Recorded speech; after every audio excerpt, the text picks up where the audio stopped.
Offre d'emploi d'aide cuisinier au Canada, sans expérience, sans formation. Je vais t'inviter, toi qui regardes cette vidéo, à regarder jusqu'à la fin parce que chaque offre d'emploi est différente et les exigences sont variables d'un employeur à un autre ou d'offre d'emploi à l'autre. Donc, regarde, reste jusqu'à la fin pour ne rien manquer et surtout, prête bien attention. OK. Donc, l'offre d'emploi a été publiée le 6 février et vous avez le nom de l'entreprise. Détail du poste. Rassurez-vous, je cherche toujours des offres d'emploi fiables. Je prends le temps de vérifier parce que l'EIMT que l'employeur détient n'est pas suffisant, ok? Certains ne prêtaient pas attention qu'il fallait le IMT. Désormais, certains prêtent attention, mais ça ne suffit pas toujours même quand l'employeur a le IMT. Il y a des précisions que l'employeur met. C'est pourquoi je vous invite que, quelle que soit l'offre d'emploi, vous devez regarder jusqu'à la fin parce qu'il y a des exigences, il y a des motifs qui peuvent complètement vous disqualifier. Alors ici, l'offre d'emploi est à Laval.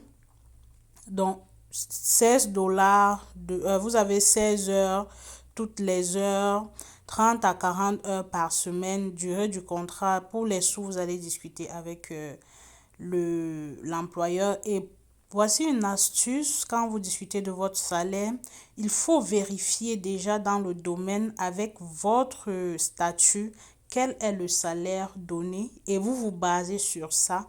Ça montre à l'employeur que vraiment vous êtes investi dans ce que vous faites, vous ne bâclez pas seulement. Donc, il y a jusqu'à 5 postes vacants. Euh, L'emploi est vérifié, ok? Quand est-ce que vous commencez? Vous commencez dès que possible. Il y a plusieurs avantages. On s'en va voir ces avantages et tout. Maintenant, cet employeur a demandé une étude d'impact sur le marché du travail, l'EIMT, pour embaucher un travailleur étranger afin de combler temporairement des pénuries de main-d'œuvre ou de compétences. Ça veut dire qu'il recrute. En fait, il les envoie. Il a demandé le document. Donc, il peut recruter déjà à l'international, comme dans ce cas. Donc, je me rassure toujours qu'il y ait ceci, mais en plus de cela, que d'autres conditions soient remplies. Sinon, vous pouvez vous y postuler. Et si ça ne respecte pas les conditions de l'employeur, il ne va pas tout simplement répondre à votre offre. Je fais ceci parce que j'ai plusieurs de mes abonnés qui m'ont dit j'ai tellement postulé, je n'ai même pas de réponse. Par contre, j'ai un autre que lui, il a postulé et on lui a répondu. Donc, il faut être minutieux quand vous cherchez. Aperçu la langue, le français. J'ai choisi le français parce que j'ai constaté que plusieurs personnes, la majorité des gens qui me suivent parlent le français. Mais si vous parlez anglais et que vous voulez que je cherche une offre d'emploi dans votre domaine, faites-le moi savoir. Également, pour ceux qui ont des domaines de compétences bien précis, si vous voulez que je cherche une offre d'emploi qui correspond à votre domaine, mettez en commentaire et je le ferai, je prendrai le temps de le faire pour vous. Mais si vous avez une formation, vous pouvez toujours prendre une offre d'emploi qui ne demande pas de formation, pas d'expérience, ok? Vous pouvez toujours postuler pour ça. Surtout, n'arrêtez pas de postuler. Donc, pour ceci, l'employeur va vous former. Vous avez le stationnement gratuit, vous avez les congés payés, apprentissage. L'employeur va payer votre formation. Ça, c'est exceptionnel. L'employeur accepte des candidatures des citoyens canadiens résidents permanents ou temporaires, autres candidats avec ou sans permis de travail valide. Maintenant, comment postuler? Donc, je vais préciser ceci. Vous avez jusqu'au 8 mars pour postuler à cette offre d'emploi. Alors, faites vite, c'est urgent.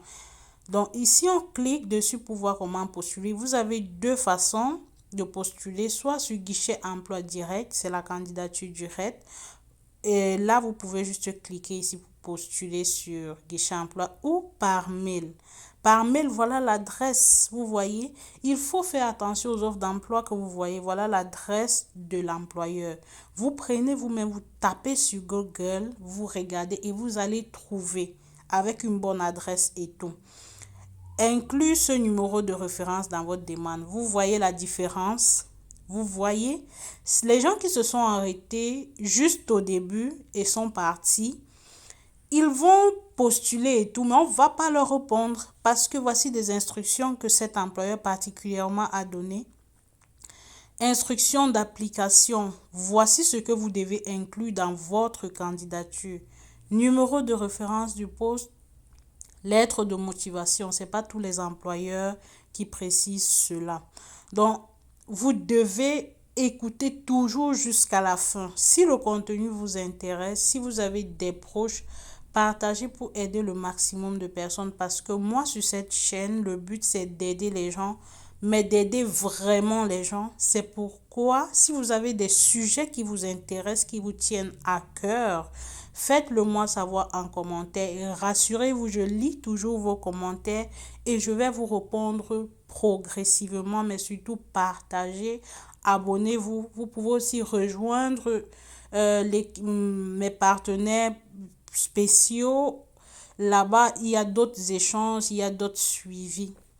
Donc, cette offre d'emploi comprend des questions. Vous voyez, des questions. Veuillez répondre aux questions suivantes. Lors de votre candidature, êtes-vous disponible pour travailler à la date de début? Êtes-vous actuellement légalement autorisé? C'est juste demander si vous avez un permis de travail. Si vous n'en avez pas, vous mettez non. Lui, il peut vous recruter sans cela. Puisqu'il est en cours de validation, son EIMT est en cours de validation. Et ici, pour ceux qui ne savent pas comment faire un CV canadien, en description, j'ai mis le lien pour faire un CV canadien. Pour ceux qui cherchent des opportunités de recrutement au Canada, en description également, j'ai mis les liens. Pour ceux qui veulent savoir comment j'ai fait pour immigrer au Canada, j'ai mis les liens en description. Si vous voulez savoir, si vous êtes professionnel, travailleur hautement qualifié ou chercheur et que vous voulez immigrer au Canada, ça c'est avec la procédure du SCM.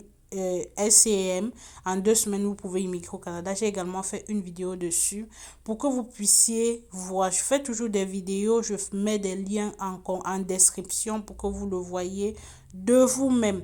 Moi, je vais vous encourager, si vous n'avez pas un CV canadien, je mets en description également un lien pour que vous puissiez regarder et faire votre CV canadien. S'il y a lieu de modifier, vous pouvez modifier. Je vous encourage vivement, les amis. Ne lâchez pas votre rêve d'immigration au Canada, ok? Ça prend un peu d'énergie, ça prend de l'investigation, mais je vous encourage, beaucoup de courage, que la grâce de Dieu